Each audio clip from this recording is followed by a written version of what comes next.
আসসালামু আলাইকুম এভরিওয়ান। অবাধ্য প্রিয়তমা গল্পের ১৯ নম্বর পার্ট। তো বেশি কথা না বলে চলুন গল্প শুরু করে দেই। অরুণা বেগম বলে, ইভান তোমার কি রাতে ভালো করে ঘুম হয় নাই? চোখ মুখ এমন দেখা যাচ্ছে কেন? অরুণা বেগমের কথা শুনে ইভান শান্ত গলায় বলে, হঠাৎ করে আমার বিষয়ে এত চিন্তা করা কবে থেকে শুরু করে দিলে? আর অফিসের জরুরি ফাইল চেক করতে অনেক রাত হয়ে যায়, যার জন্য ঘুম সম্পূর্ণ হয় নাই। ইভান উত্তর দিয়ে আবার খাওয়া শুরু করে দেয়। অরুণা বেগম একবার মিলন চৌধুরীর দিকে তাকায়। মিলন সাহেব চোখ দিয়ে ইশারা করে অরুণাকে। অরুণা বেগম বলে, অফিসের কাজের সাথে সাথে নিজের উপরও খেয়াল রাখতে হয়। আচ্ছা শোনো, আমার বন্ধু রাইমার মেয়ে প্রভা ও বিদেশ থেকে পড়াশোনা শেষ করে এই দেশে আসবে। আজ কাল থেকে আমাদের অফিসে জয়েন করবে। অরুণা বেগমের কথা ইভান এত সিরিয়াস নেয় না, সে খাওয়া দাওয়ার উপর মনোযোগ দেয়। ইভান বলে, বিদেশ থেকে পড়াশোনা শেষ করে আমাদের কোম্পানি জয়েন করা কি দরকার? আর অফিসে এখন লোকের প্রয়োজন নাই, শুধু শুধু ঝামেলা করার কি খুব প্রয়োজন? অরুণা বেগম বলে, প্রভা নিজের যোগ্যতায় কাজ করতে চাই, যার জন্য আমাদের অফিসে জয়েন করবে। আর তুমি না বললে তোমাদের কাজের প্রেশার বেশি অতিরিক্ত এখন। প্রভা যদি তোমাদের কাজে সাহায্য করে তাহলে তোমার আর কোম্পানির উন্নতি হবে। ইভান বলে, ওকে। ইভান অরুণা বেগমের কথায় পৃষ্ঠে কথা বলে না, কারণ সে জানে তার মাকে যতই বোঝানো হোক না কেন উনি সিদ্ধান্তর বদল করবে না। ইভান আর নাতাশা খাওয়া দাওয়া শেষ করে ইভান চলে যায় অফিসে, আর নাতাশা কলেজে চলে যায়। অরুণা বেগম ও মিলন সাহেব বাড়ি বসে থাকেন। এখন বাড়িতে থাকতে তাদের যথেষ্ট বোরিং ফিল হয়, শুধু তারা দুজন ছাড়া আর কেউ নাই এই বাড়িতে। কত বরেন পরিবার ছিল তাদের, কিন্তু সময়ের ব্যবধানে আজ সকলে দূরে। অন্যদিকে বৃষ্টির গতিবেগ সময়ের ব্যবধান আরো বেড়ে যাচ্ছে। অনেক সময় এক জায়গায় বসে ইনা বিরক্ত হয়ে যাচ্ছে। অরণ্য তা বুঝতে পারে। অরণ্য বলে, ইনা চা খাবেন? ইনা বলে, না, বিষ খাবো। ইনা বিরক্ত হয়ে কথাটা বলে তার ভীষণ রাগ হচ্ছে অরণ্যর উপর। অরণ্য তাকে ইভানের কাছে ফিরে যেতে বলল। প্রত্যেকে নিজেদের সিদ্ধান্ত জানিয়ে দেয় ইনার উপর, কিন্তু তার মতামত কারো কাছে গুরুত্ব নয়। ইনার কথা শুনে অরণ্য বলে, আমার উপর রাগ করেছেন ইনায়া? ইনায়া বলে, শুনুন অরণ্য, কাটা গায়ে নুনের ছিটা দিতে আসবেন না। আর রাগ আপনজনের উপর করা যায়। আপনি কি আমার আপনজন? যদি নিজের বউকে অন্যর কাছে পাঠিয়ে দেওয়ার এত শখ থাকে তাহলে বিয়ে করেছিলেন কেন? আপনি আর ইভান ভাই দুজনে একই কাপুরুষ। ইনায়ার কথা শুনে অরণ্য রেগে যায় আর বলে, কি বললেন আমি কাপুরুষ? ওই ইভান চৌধুরীর সাথে তুলনা করলেন আপনি? অরণ্যর চোখে রাগ স্পষ্ট ফুটে ওঠে, তবে ইনায়ার কম জেদি না। সে বলে, অবশ্যই। যে নিজের বউকে বিয়ের পর অন্য পুরুষের কাছে চলে যেতে বলে তাকে খাঁটি বাংলায় এই কথা বলে। যে কোনো ঝগড়া বা ঝামেলা পুরনো প্রেমিক নিয়ে খোঁটা না দিলে কি হয় আপনাদের? ইভান ভাইয়ের সাথে অতীতে আমার বিয়ে হয়েছিল, এ কথা কি আপনার অজানা? সত্য জেনেও যদি বিয়ে করতে পারেন তাহলে আবার কথা কেন শোনান?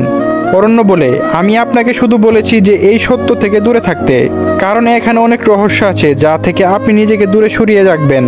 ইনায়া বলে, আর আমি আপনার কথা কেন শুনবো? কে হন আপনি আমার? শুনুন, এই ইনায়া তালুকদার নিজের লক্ষ্য থেকে কখনো দূরে সরে যায় না। আর বিয়ে হয়ে গেছে বলে আপনার সিদ্ধান্ত মেনে নিতে হবে এমন কি কোনো কথা আছে?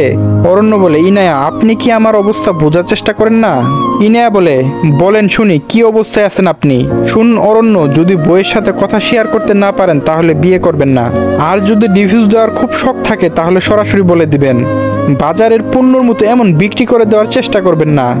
অরণ্য জানেও না ইনায়ার শরীরে কতটা রাগ তুলে দিয়েছে। অরণ্য শান্ত গলায় শ্বাস নেয়, এরপর বলে, আই এম সরি ইনায়া, বিশ্বাস করেন তখন ইভানের কথাটা বলেছি অন্য কিছু মিন করে।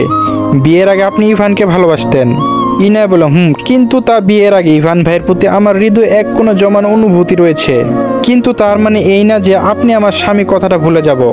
বিয়ে কোনো মজা বা নাটক না যে 2 দিন পর পর বিয়ে করব। আপনি আমার স্বামী, তাই সংসার আপনার সাথেই করব সারা জীবন। ইনায়ার কথাটা শুনে অরণ্য হাসে, আর ভালো লাগা দুটাই কাজ করে। অরণ্য হাসি মুখে বলে, ওকে, থাকেন সারা জীবন। তবে ভবিষ্যতে যেই ঝড় আসুক না কেন আপনাকে আমার পক্ষে দাঁড়িয়ে থাকতে হবে। বিশেষ করে সারা জীবন হাত ধরে রাখতে হবে। ইনায়া বলে, অবশ্যই থাকবো, তবে সাফায়াত মামার মৃত্যুর রহস্য আমি জানবো। ইনায়ার রাগের পরিমাণ শান্ত হয়। অরণ্যর চায়ের দোকানে ভিতরে চলে যায়। সেখানে দোকানদার উপস্থিত নাই। দোকান খোলা, যার জন্য অরণ্য ভিতরে ঢুকে যায়। এরপর ও চুলায় গরম পানি দেয়। ইনা হাত দিয়ে বাহিরের বৃষ্টির পানি ছুঁয়ে দেখছে। প্রায় 5 মিনিট পর অরণ্য 2 কাপ চা বানিয়ে ইনার সামনে নিয়ে আসে। ওর মুখের সামনে ধরে বলে, ম্যাডাম রাগ করে থাকবেন না, চা খান। এই অরণ্য কিন্তু খুব ভালো চা বানাতে পারে, অবশ্য সব রান্না করতে পারে। ইনা অরণ্যর হাত থেকে চায়ের কাপ তুলে নেই।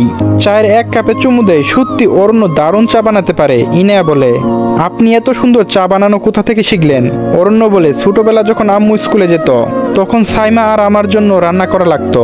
আর আম্মু স্কুল শেষ করে বাড়ি ফিরে আসলে অনেক মাথা ব্যথা করতো, যার জন্য আমি চা বানিয়ে প্রতিদিন তাকে দেই। ইনায়া অরণ্যর মুখে তার মায়ের কথা শুনে অবাক হয়। অরণ্য আর রেহানা বেগমের একসাথে কাটানো মুহূর্তে বিষয়ে সে কখনো শুনে নাই। ইনা আগ্রহ নিয়ে বলে, আপনার আম্মু চাকরি কেন করতো? আর আম্মু আপনার সাথে ছোটবেলা কথা বলতো? তাহলে এখন কথা বলা বন্ধ করে দিয়েছেন? অরণ্য বলে, আমার আব্বু মারা যায় অনেক আগেই, যার জন্য সংসার চালানোর জন্য চাকরি করতে হয় আম্মুর। আর ছোটবেলা আম্মু অনেক আদর করতো আমাকে, সাইমার চেয়েও বেশি ভালোবাসতো।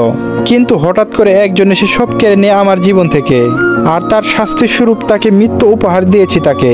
ইনায়া অরণ্যর মুখে মৃত্যু কথাটা শুনে বলে, কে সব কেড়ে নিয়েছে সবকিছু? তার নাম কি? আর আপনি কি খুনি? অরণ্য বলে, আপনার মামা সাফায়াত সব কেড়ে নিয়েছে। আর আমি খুনি আপনার মামার।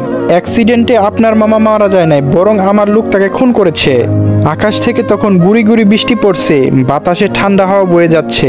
বৃষ্টির তীব্রতা যদি এখন কমে যাচ্ছে, প্রকৃতি আবার শান্ত রূপ ধারণ করছে। শহরের অরণ্যর বাড়িতে সাইমা নিজের রুমে বসে আছে।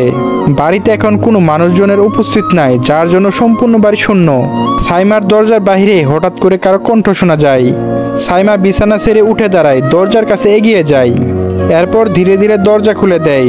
দরজার বাহিরে রেহানা বেগম দাঁড়িয়ে আছে। এমন অসময়ে রেহানা বেগমের উপস্থিতি সাইমাকে উত্তলা করে দেয়। রেহানা বেগম নিজের রুম থেকে সচরাচর বের হন না, অতিরিক্ত জরুরি কোনো প্রয়োজন ছাড়া। সাইমা বলে, আম্মু তুমি এখানে কোনো জরুরি কথা বলার ছিল? রেহানা বেগম দরজার সম্মুখে দাঁড়িয়ে থাকা সাইমাকে ভালো করে দেখতে থাকে। সময় কত দ্রুত পরিবর্তন হয়, তার মেয়ে আজ কত বড় হয়ে গেছে, বিয়ে হয়েছে, সংসার হয়েছে, আর এখন অন্য একজন সন্তানের মা হবে। সাইমার গর্ভকালীন সময়ে ওর মা রেহানা বেগম কোনো দায়িত্ব পালন করেন নাই। রেহানা বেগম কি নিজের সন্তানের উপর বড্ড বেশি নিষ্ঠুর হয়ে যাচ্ছে? রেহানা বেগম শান্ত সুরে বলে, কেন সাইমা, কোনো জরুরি কাজ ছাড়া কি তোমার রুমে আসার অনুমতি আমার নেই? রেহানা বেগমের এমন কথা শুনে সাইমা বলে, না আম্মু, তুমি আমার রুমে সবসময় আসতে পারবে। আসলে তুমি কখনো জরুরি প্রয়োজন ছাড়া কথা বা রুমে আসো না আমার, তাই জিজ্ঞেস করেছি। রেহানা বেগমের শান্ত হয়ে সাইমার কথা শুনে। তার সাথে কথা বলার সময় সাইমার মধ্যে জড়তা কাজ করছে। প্রতিটা মেয়ে তার মনের সকল কথা নিজের মায়ের সাথে বলে, কিন্তু সাইমার কথা বলার মধ্যে অস্বস্তি, জড়তা আর ভয় কাজ করে। রেহানা বেগম তা লক্ষ্য করে উনি এগিয়ে যান সাইমার কাছে, তার মাথায় হাত রাখে। সাইমা নিজের মাথায় হাত অনুভব করে, তার চোখে বিন্দু বিন্দু জল চলে আসে। প্রায় অনেক দিন পর নিজের মেয়ে আদরের হাতে ছোঁয়া অনুভব করছে সাইমা। ছোটবেলা ঘটে যাওয়া ঘটনার পর থেকে রেহানা বেগম অরণ্যর সাথে কথা বলে না। সাইমার মনে পড়ে যায় ছোটবেলা তাদের মধুময় স্মৃতির দিনের কথা। একসাথে জীবন যুদ্ধে লড়াই করে তার ভাই, মা আর সাইমার কষ্টের দিনের কথা। রেহানা বেগম বলে, সাইমা নিজের মাকে মাফ করে দিও, মা হিসাবে তোমার সাথে অনেক অন্যায় করেছি আমি, ভালো থেকো তুমি। মায়ের মুখে এমন কথা শুনে কষ্ট হয় সাইমার। তাদের জীবনে শুধু এক অতীতের জন্য সব শেষ হয়ে গেল।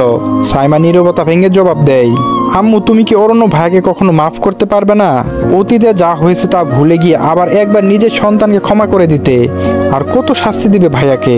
সাইমার কথা শুনে রেহানা বেগম বলে, সব ভুলের ক্ষমা হয় না সাইমা, আর কিছু শাস্তি কখনো অবসান হয় না। সন্তান যদি অপরাধ করে তাহলে মা হয়ে তাকে শাস্তি দেওয়া আমার দায়িত্ব।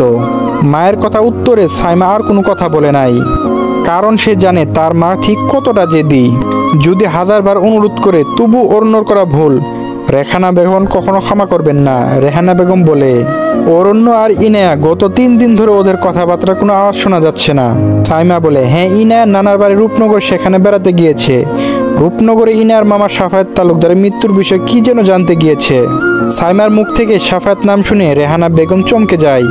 ওনার শরীর বরফের ন্যায় ঠান্ডা হয়ে যায়, গলা শুকিয়ে কাঠ হয়ে যায়।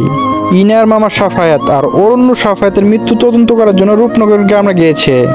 যাকে নিজের হাতে খুন করেছে তার মৃত্যুর রহস্য সে জানতে চায়। অরণ্য কি করতে চলেছে তা রেহানা বেগম বুঝতে পারছে না, তবে মনে হচ্ছে অরণ্য কোনো সাংঘাতিক গেম খেলছে। হঠাৎ করে তার শত্রু ইনায়াকে বিয়ে করা, তার মামার খুনের রহস্য উদ্ঘাটন করার পিছনে অরণ্যর কোনো পরিকল্পনা রয়েছে। কোথাও অরণ্য আড়া থেকে সব ষড়যন্ত্র করে যাচ্ছে না তো? চায়ের দোকানে ইনায়া আর অরণ্য দাঁড়িয়ে আছে। অরণ্যর চোখ মুখ একদম শান্ত, কিন্তু ইনায়ার চোখে অবিশ্বাস, সন্দেহ, ঘৃণার সংমিশ্রণ রয়েছে। সাফায়াতের খুনি অরণ্য, ইনায়ার কথা বিশ্বাস হচ্ছে না।